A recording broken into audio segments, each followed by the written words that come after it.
Bonjour, c'est Scientiprof dans Kerbal Space Program. Alors aujourd'hui, on va essayer de rapporter plus de science et du coup, on va prendre comme objectif de faire le tour de la deuxième lune de Kerbal, c'est-à-dire Minmus. On va rajouter alors les éléments, les nouveaux éléments qu'on a eu pour la fusée, c'est-à-dire ici un thermomètre que je vais mettre à l'intérieur, une nouvelle antenne. Je vais enlever celle-là et je vais remettre. Voilà, je vais tester celle-là pour voir ce que ça peut donner. C'est pas cacher mon petit drapeau.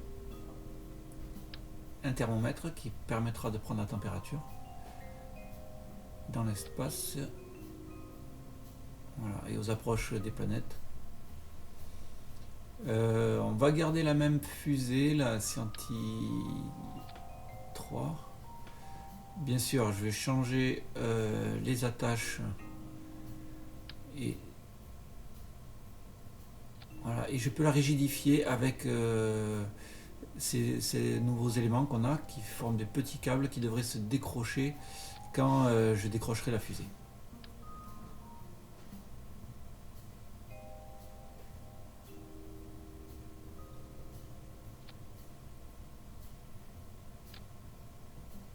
Voilà, si j'arrive à les installer correctement. Voilà. Voilà, ça permettra d'avoir une fusée encore beaucoup plus stable. Moins de tremblements. On va le faire démarrer toujours de la même façon. Je vais rigidifier aussi le bas. Voilà.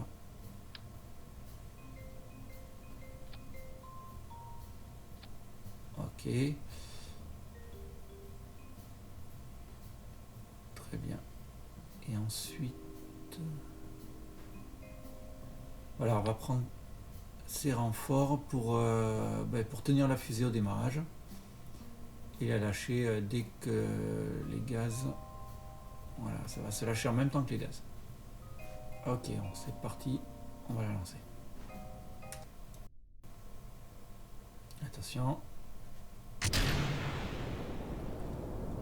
Ok, on voit que la fusée est beaucoup plus stable, donc je vais accélérer le temps pour voir. J'ai mis un peu plus de gaz dans les réacteurs à poudre qui se vident donc plus vite. Ça va être bon. Voilà, attention, on va larguer. Voilà. Les réacteurs à poudre. On continue sur les autres, on continue à accélérer. Je fais pivoter ma fusée tranquillement. Et elle fait pareil que la dernière fois. Je peux essayer de la récupérer. Je perds énormément de vitesse, ça va pas être bon. Ça va pas être bon. Si.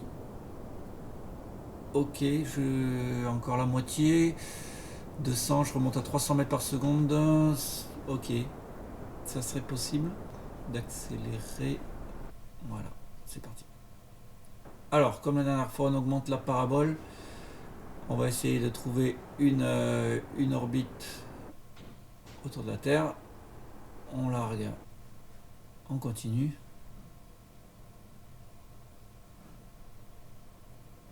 Sur l'élan. Donc je vais monter à 83 km, ça c'est bon. Le faire aller vers son vecteur prograde. Ok. J'accélère un peu. 90 km de hauteur. Dès qu'on va arriver à son apogée, c'est-à-dire l'apoapsis, ici, voilà. Je mets les gaz à fond. J'augmente ma parabole. Voilà, le maximum n'augmente pas, mais par contre, elle s'élargit le long de la Terre. Vous voyez qu'on tombe encore trop loin. On tombe de plus en plus loin plutôt. Et ça y est. Ok, je suis donc autour de la Terre. J'ai économisé quand même pas mal de carburant. On va essayer d'aller sur la deuxième lune de Kerbal. J'ai dit donc Minmus. qui est beaucoup plus loin. J'ai un delta V encore de 1400.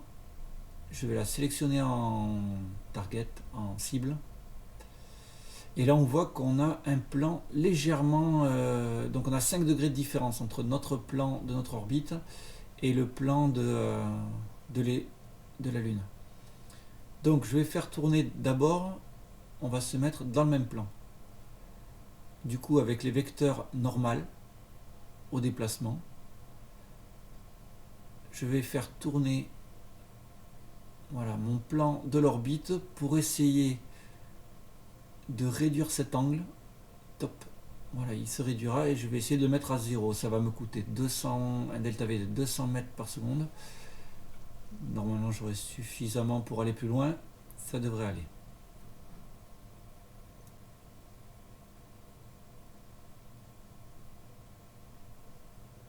Donc on va accélérer le temps proche de la manœuvre.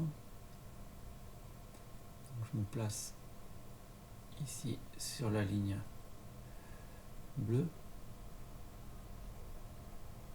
Ok. Et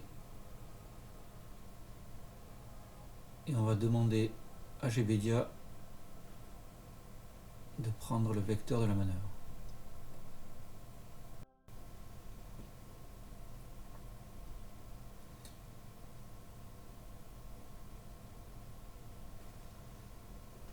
Voilà, donc j'ai suffisamment normalement d'électricité pour que GBedia puisse faire tourner la fusée vers le vecteur. Donc le vecteur bleu qui correspond au vecteur de la manœuvre. Et on peut ici voilà, se placer comme il faut. On va voir l'orbite voilà, commencer à tourner et s'approcher normalement de l'orbite voulue. Peut-être encore 0,1 degré, ça devrait aller. Alors il faut être assez précis parce que voilà, Minmus est assez petite hein, quand même. Gravité de 0,5 mètres seconde moins 2, ça va pas être évident à la trouver. Alors on augmente comme ça, ici la trajectoire, donc on forme l'ellipse et vous voyez deux curseurs bleu clair qui sont apparus. Il faut essayer de les rapprocher au maximum. C'est des marques pour la rencontre qu'on va avoir. Donc vous voyez ça rapproche là, voilà, là j'ai une rencontre. Je vais essayer d'optimiser en jouant sur le prograde et le rétrograde. Non, je ne la trouve pas ici. Donc voilà, les deux petites marques elles sont là-bas. Ok, c'est pas évident. Ici en tournant, là, j'ai quelque chose. 1 649 000 au-dessus de Minmus. On essaiera de s'approcher en changeant la trajectoire d'approche. On va accélérer un petit peu le temps pour se retrouver. Donc on refait une mission ici de type Apollo 8. Apollo 8, donc 21 décembre 1968 jusqu'au 27 décembre 1968. Les astronautes passent 6 jours dans la petite capsule. Alors là, ils étaient 3 normalement. Et d'ailleurs, petite anecdote, lors du décollage, il y avait un des astronautes, notamment Frank Borman, qui est pris de vomissements parce qu'il a le mal de l'espace. Peu après le décollage, on lui tend un sac, mais il y a des morceaux qui tombent un peu à côté. Et après, il est même pris de diarrhée. Et du coup, voilà, ils se retrouvent à 3 dans la capsule à faire ce qu'ils ont appelé la chasse aux papillons. C'est-à-dire qu'ils ont essayé d'attraper au fur et à mesure les petits morceaux qui volaient dans la capsule. Alors en fait, pour uriner, il fallait qu'ils fassent dans une poche et ensuite qu'ils ouvrent la poche sur l'extérieur. L'urine passait alors dans l'espace. Et en rentrant dans l'espace, elle gelait instantanément. Elle formait des petits cristaux qui devenaient iridescents à la lumière du soleil. Ils trouvaient ça magnifique. un astronaute qui avait répondu à un journaliste en rentrant d'Apollo 9. Le journaliste lui avait demandé ce qu'il avait vu de plus beau dans l'espace. Et il avait répondu, c'était la vidange du collecteur d'urine au coucher du soleil.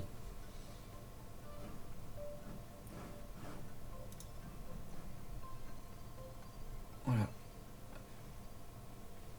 Alors là, j'ai un petit problème, j'ai plus d'électricité.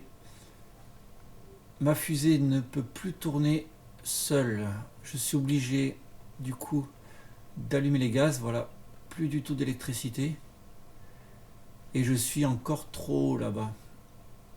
Du coup, il faut que j'allume légèrement les gaz pour que la production d'électricité démarre et que ma fusée tourne. Voilà, là, j'ai trop tourné.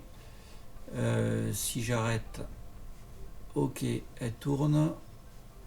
Je vais profiter de l'élan pour ramener au prograde. Elle est en train de tourner. Voilà, là j'arrive sur le prograde. Je vais rallumer légèrement les gaz pour essayer de sortir.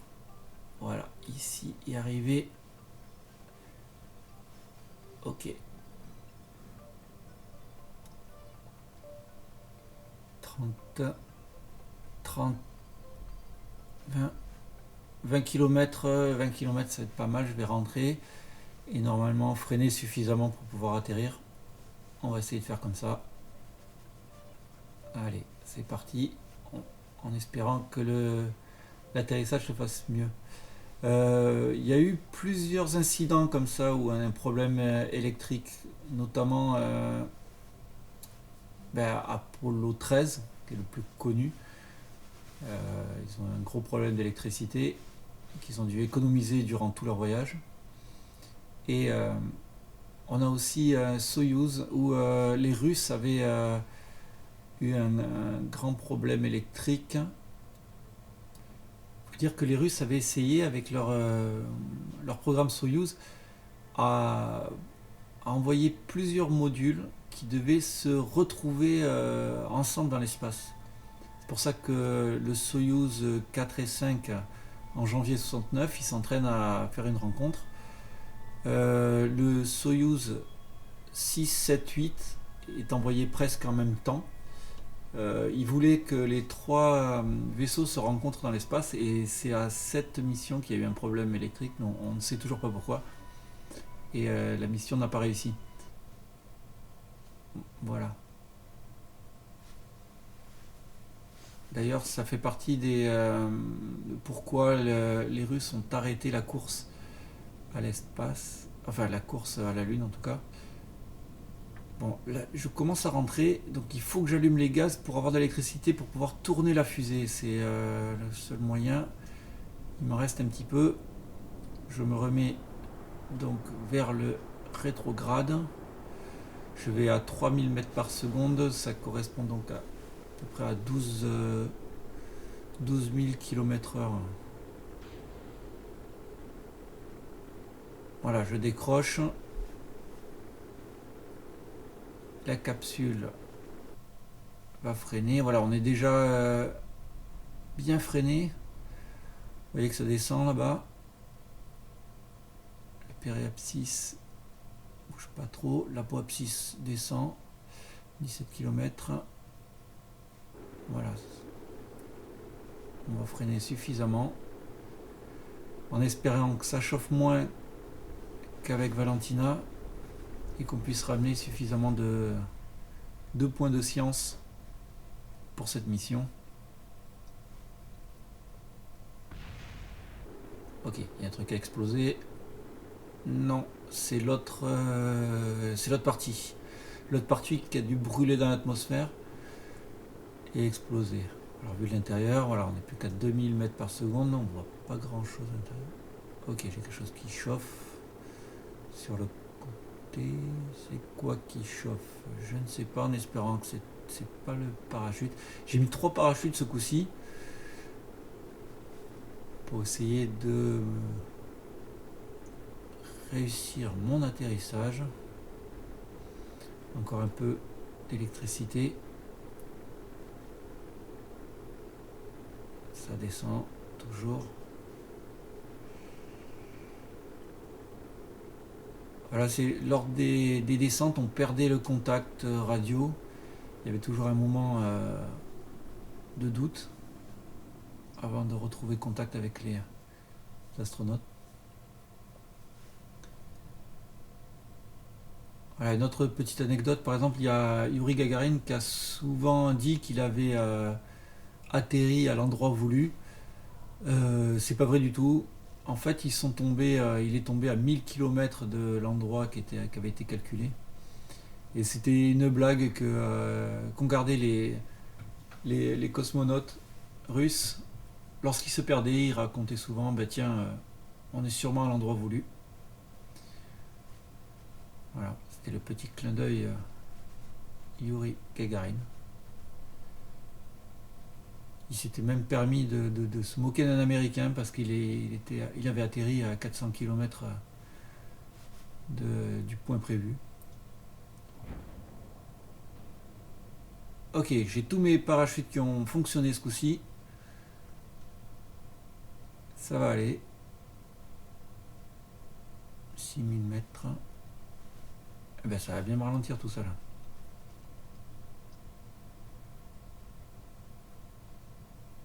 Du coup, on va ramener pas mal de science. On va prendre comme objectif, ça serait bien d'avoir des panneaux solaires parce que là, ce problème d'électricité, il faudrait pas qu'il se réunisse. Ok, c'est pas bon, j'ai pas accroché mes parachutes où il fallait. Je vais le couper celui-là. Ouais.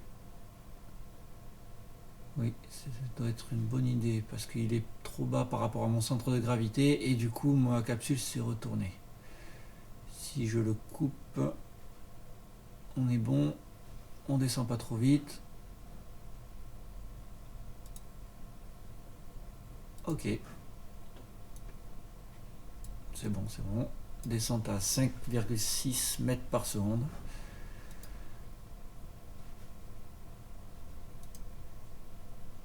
Et je vais récupérer normalement tous mes éléments de science. Plus de chance avec GBDIA du coup.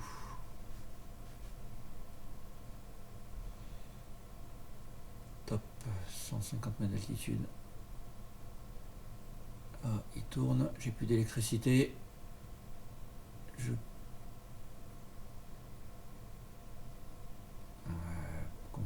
La porte va être bloquée. Oui, la porte est bloquée. Je peux pas tourner, il est bloqué à l'intérieur. Bon, c'est pas grave. On a tous nos éléments. C'est déjà bien. On est sur Terre. Et tout va bien.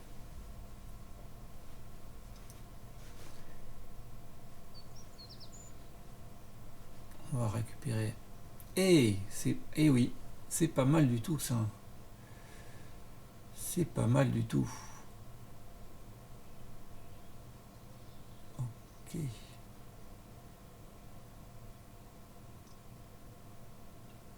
Bon, les panneaux solaires, ils sont là. Les panneaux solaires, oui, pour moi c'est ma priorité. On va prendre les panneaux solaires pour augmenter l'électricité, même sans le moteur. On aura un probe, on pourra envoyer des satellites et on se retrouve la prochaine fois du coup pour envoyer nos satellites. C'était Scientiprof dans Kerbal Space Program. À bientôt.